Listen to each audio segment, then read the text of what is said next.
xam nga gis nga nag tey ma xamal la benn affaire de. gis nga tubaab yi ak a bëri ay gis nga. non dañu mbong. dañoo mën a ruutale surtout waa ji mu ngi dox ci maay ni africain. non kàcc na. parce que ce qu'il veut nous faire comprendre mooy.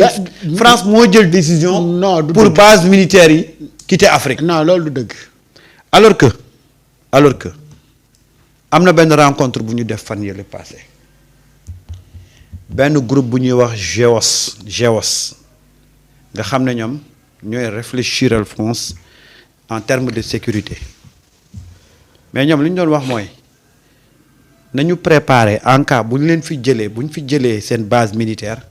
nan la ñuy def ba rester en Afrique mais waruñu jóge Afrique ñoom ci yooyu la ñu nekk di réfléchir. parce que xam nañ ne pays africain yu bëri danañ leen fi jëlee léegi ñoom nan la ñuy fexe ba bu ñu leen fi jëlee ñu mën fee nekk ci beneen façon ñoom ci loolu la ñuy réfléchir Macron taxaw tey ne base militaire yi jógee en Afrique ñoom France ñoo ko sabab.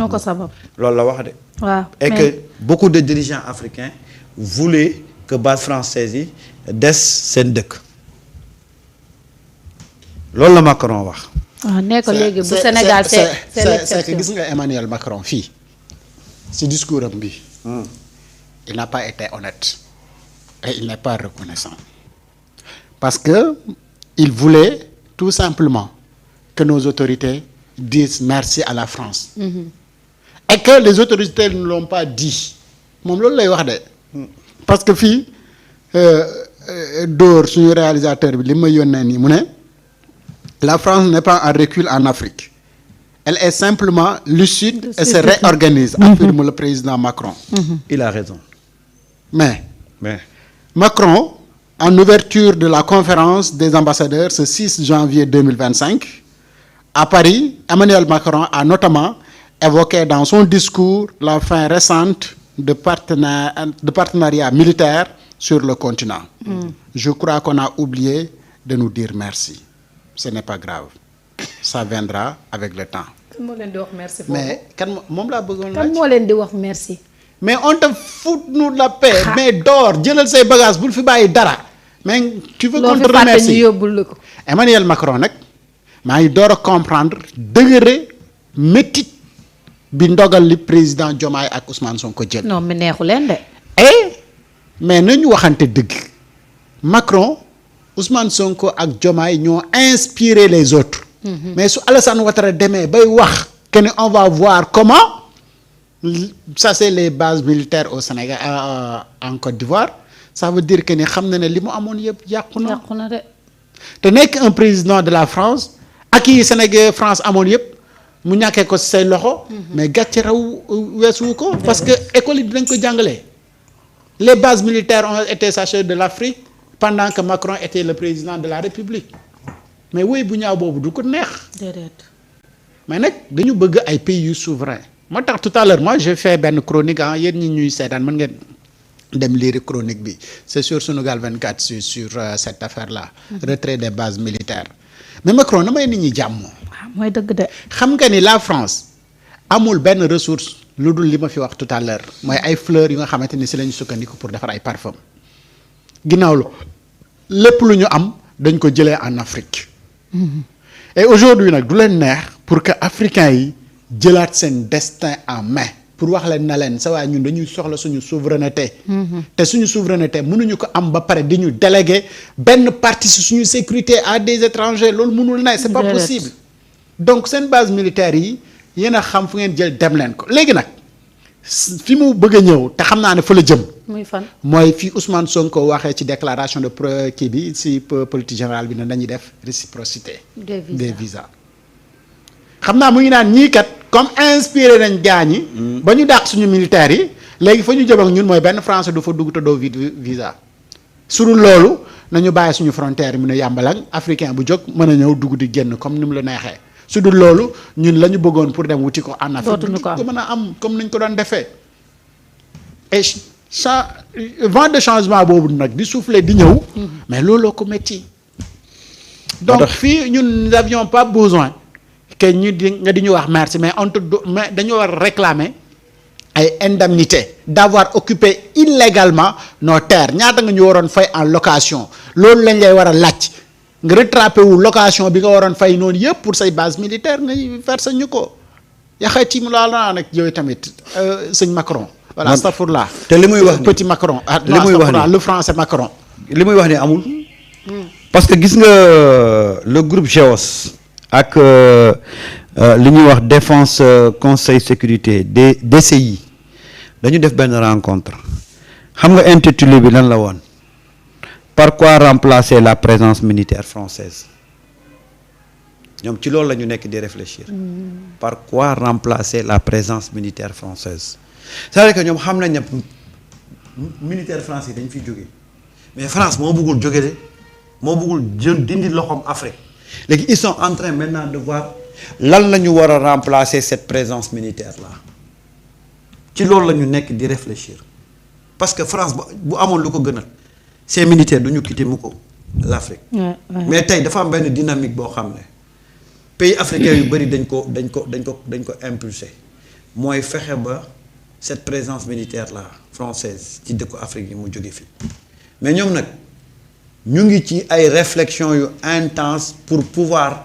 remplacer cette présence militaire par beneen mbir ban mbir lay doon nag da nga fi gis bés bu militaires yi waree dem bés bu militaires yi waree jógee fii Sénégal danañ dem ba buntu jam ñaaju ñu changé ñoom ñëpp seen tenue civile dugaat biir Sénégal Sénégal lañ mënta bàyyi ñii dinañ bàyyi de. lu leer laa la wax. mu leen neex dinañ ko bàyyi. mu leen naqari dinañ ko bàyyi. ah waaw baax na. parce que le Sénégal est indépendant nous avons un pays souverain. et que souveraineté boobu noonu ñun ñoo koy incarner suñu bopp. xam nga fi mu toll nii nag sa waaye nga ne yow tu as demandé pour génn Afrique. mais pas le contraire. mais des gens yi nga xamante ni bi ñu ñëwee ba léegi li ñu lay wax mooy sa waay xool leen ni ngeen di def pour dem. bu fekkoon ne li muy wax dëgg la.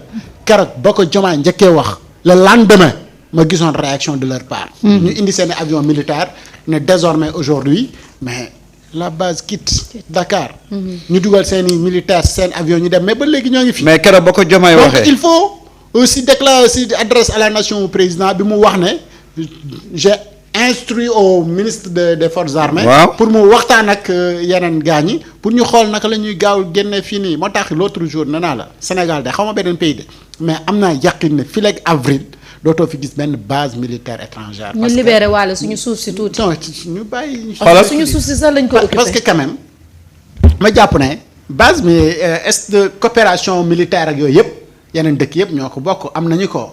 mais dafay am ci lu nga xamante ni daf koy reposer wu. c'est des coopérations stratégiques. parce que aujourd'hui on est dans un monde bu nga xamante ni li xew Gaza li xew feneen day impacter tout le monde.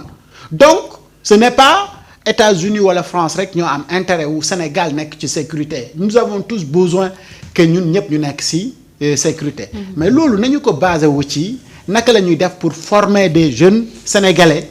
ci utilisation des armes nucléaires ci nangam sangam nan la ñuy développer industrie ba nga xamante ni des Sénégalais peuvent développer ñoom seen i propre arme naka la ñu mën a def ba nga xamante ni dinañ sécuriser seen territoire mais ce n'est même pas normal aujourd'hui gis na man dama ne woon su ma nekkoon président de la République même ay yeneen lii si les dëkk yi wër Sénégal mais seen sécurité sax même base militaire ya fa nekk damay kaas pour ñu jógee fa bu fekkee ay base militaire étrangère lañ fii yàgg nañu fi wax fii mais ce qui se passe en Russie ak Ukraine lan moo ko indi mais c'est comme ni ay base militaire ñëw ba benn dëkk fële ci Ukraine ci buntu Russie mais yéen ngeen ne da ngeen fay teg seen base mais waa ji na la non mënul ne mënoo ñëw ba sama buntu kër nga teg fi sa ngandaay.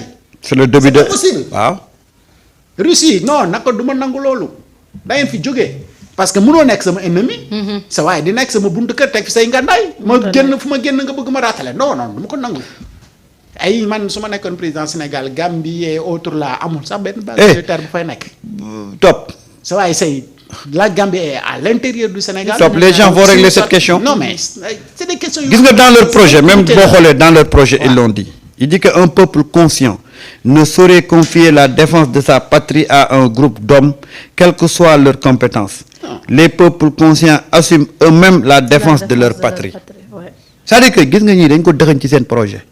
mais loolu mooy dëgg. ñëw fas yéene ko concrétiser. ba pare nag ñu am une démarche très diplomatique danañ fi jële France te coow du jib mais France nag fi mu nekk nii ñoom ñu ngay réfléchir ci par quoi remplacer nos bases militaires. gis nga Macron. discours bi mu def nii mooy discours ku am defet dëgg. mais Samba man mën naa la répondre ci loolu de. ñoom la ñuy xalaat ne par quoi remplacer les bases militaires il n'y en aura pas. du ñu am leneen lu koy remplacer xam nga lan mooy am suñu jógee ci étape bi ci ban étape la ñuy dem encore. bu ñu jógee ci étape bi ci ban étape la ñuy jóg gis nga bu fii dara bu mu la bett booy xëy benn jour nga gis Total wala Shell nga gis fa Petrosen ci seen station yi ñu am. waaw. parce que dafa am secteur yu nga xamante ni dafa stratégique. Sénégal bu amee société bu ci yëngu Sénégal d'abord. xoolal rek. bara ñoo indi leneen. Wakaam. léegi suñu xalaatee waaw. ñu ne la sa waay ay supermarché yi nii ci yëpp français yi sa waay nañ leen éliminer ñu indi yu sénégalais yi loolu également ba mu la bett. parce que souveraineté quand même. réew mi moo koy incarner boppam. mënoo yow base militaire yi nekk fépp di